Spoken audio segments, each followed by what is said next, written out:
To the Well-Doing Mama. My name is Stephanie, and today I'm going to be sharing with you Exploring Creation Through Botany book by Apologia, and talk to you and show you the inside of it, and then I will chat about what I like or don't like about it. Okay, let's take a look at Exploring Creation with Botany, second edition. This is by Apologia, published by Apologia, written by Jeannie Fulbright.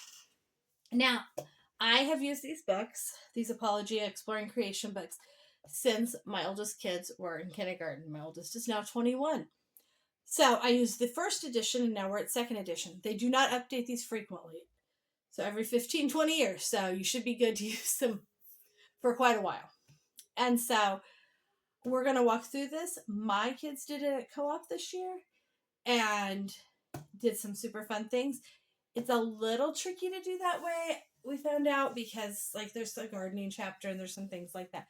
But there are some really fun things the kids can learn and do and explore with. And so I thought I would share this with you, and you can see if it's a good fit for your family. So this is a creation-based Christian curriculum. So keep that in mind. Let's look at the table of contents. We have why botany matters, seeds, angiosperms, pollination, fruit, leaves, roots, stems, gardening, trees, gymnosperms, seedless vascular plants, non-vascular plants, mycology. So those are the 14 chapters. We do 28 weeks of co-op. If you're doing this at home, same kind of thing. You want to, well, I'm sorry, I said that wrong. We do 32 to 34 weeks of co-op, but a couple of those weeks, they might have something extra or project that they're working on. My older child created a 4-story tropical rainforest with her friends as part of is their kind of big project. My son did a couple of tree projects with it. So you can definitely go to some different styles there. A couple of the activities are a little tricky to do, I think, with in co-op, but I still think there's a lot of cool things you can do. I actually created, if you are using this, I should find it. I'll try to find it. I created some kind of a list of activities I would do based on each chapter that were totally doable in co-op and explored. And I do have a Pinterest board that I created for this. I didn't teach it, but I was trying to help some of our teachers with coming up with some ideas. The gardening chapter, I think, was a little tricky, and probably they moved it to the spring, but we in co-op in early May, in first week of May, and planting season here really doesn't start till the beginning of May. So that was a little tricky, but we still made it work, and the kids still learned a lot of things. So this typically would be for ages like kindergarten through 5th grade. You could stretch it into 6th if you wanted. I think also you could use this with a high schooler if you counted hours for high school credit instead of just books, and use I don't know, a couple of these. This alone would not make a whole year-long course. You could do it you could do it as a semester course if you added some to it. Some research, some extra books on different things.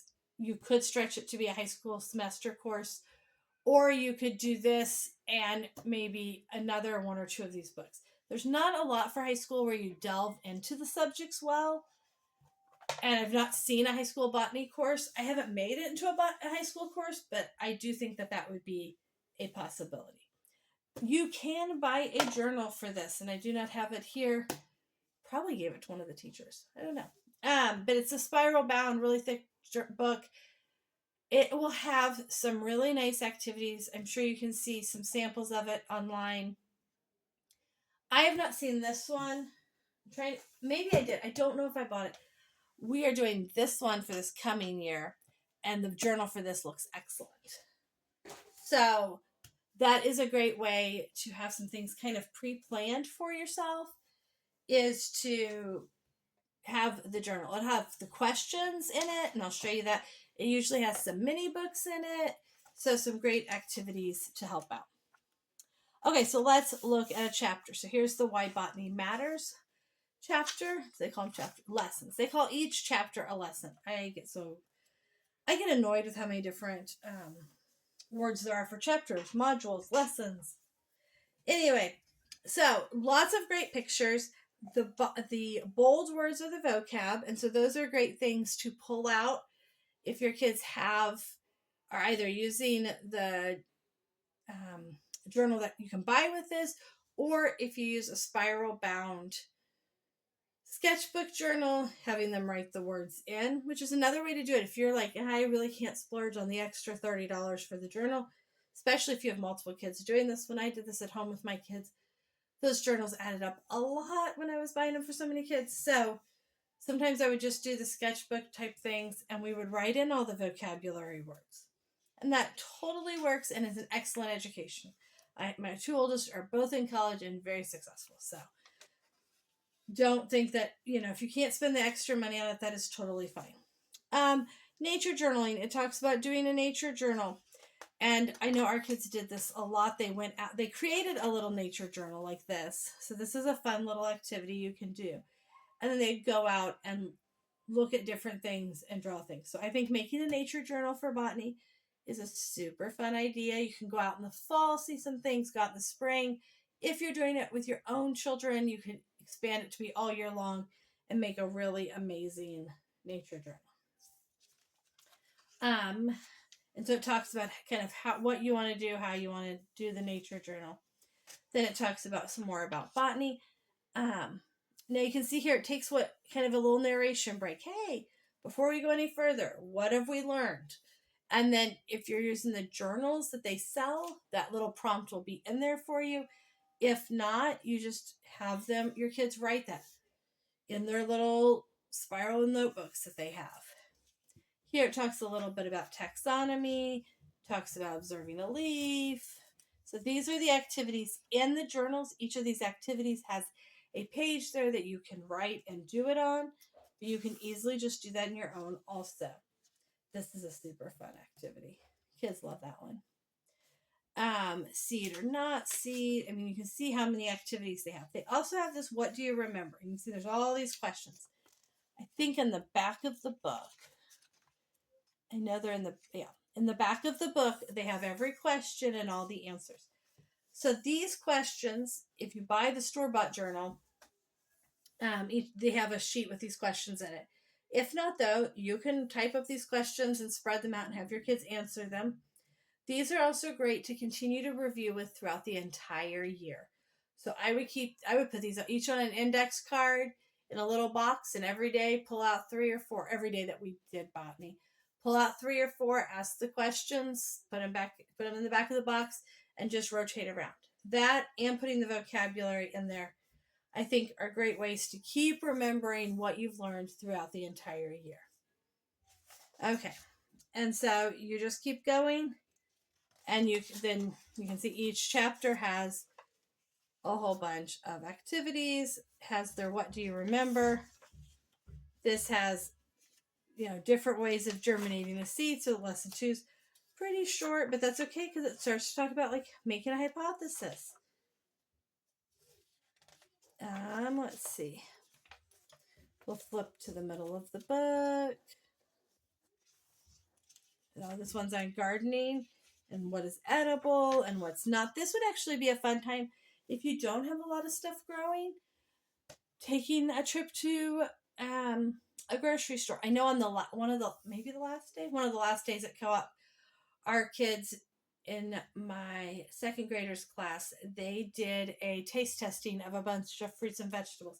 So it was a super fun way to get the kids to try some fruits and vegetables they might not normally try. But that'd be fun, even with your own kids. Take them to the grocery store and be like, let's pick out 2 fruits and 2 veggies we've never had before and take them home and try them. So it talks about kind of how to plant a garden. Obviously, it talks about most people are not going to go build a raised bed to grow in.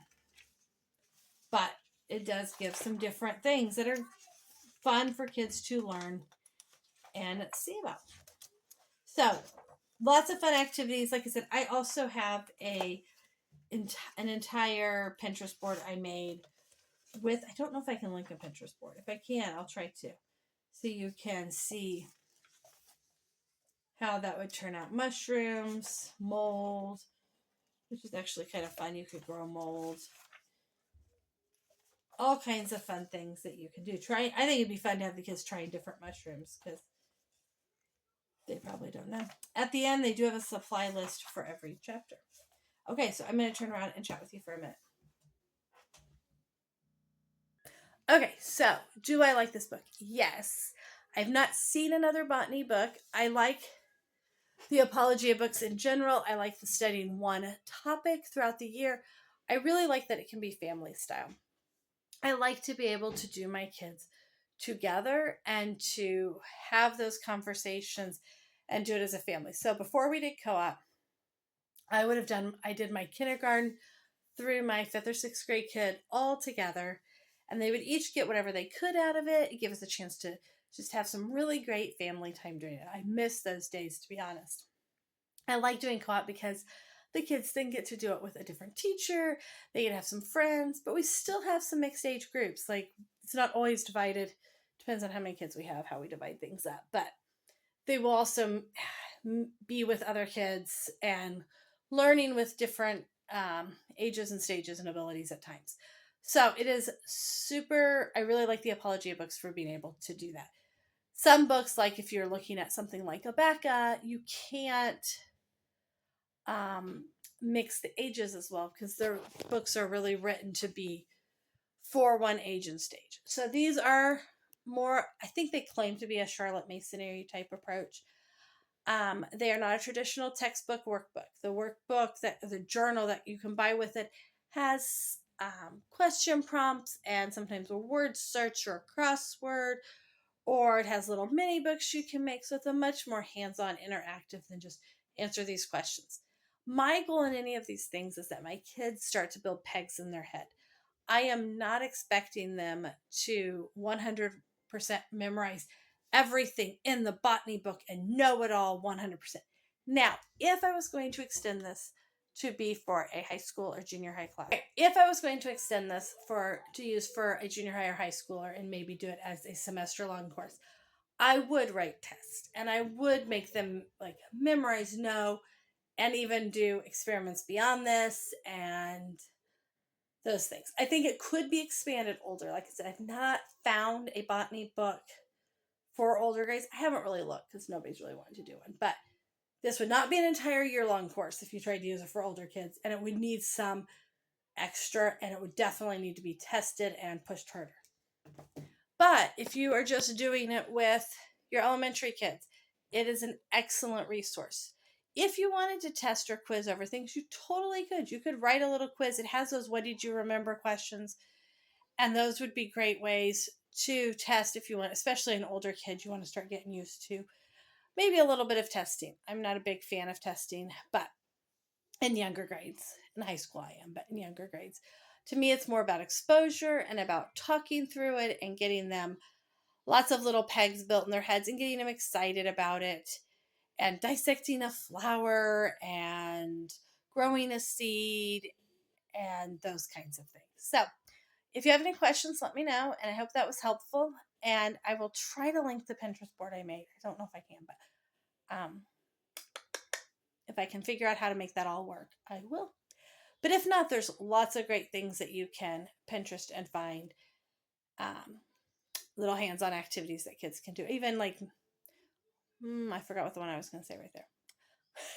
Oh, a seed mosaic where they like decorate with seeds and they see different types of seeds. I know they cut into a pumpkin.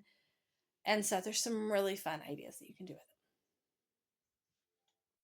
Thanks for joining us today. Please leave a comment if you have something else you'd like me to talk about or you have any questions. Please hit the like button and subscribe to see more videos about what we do.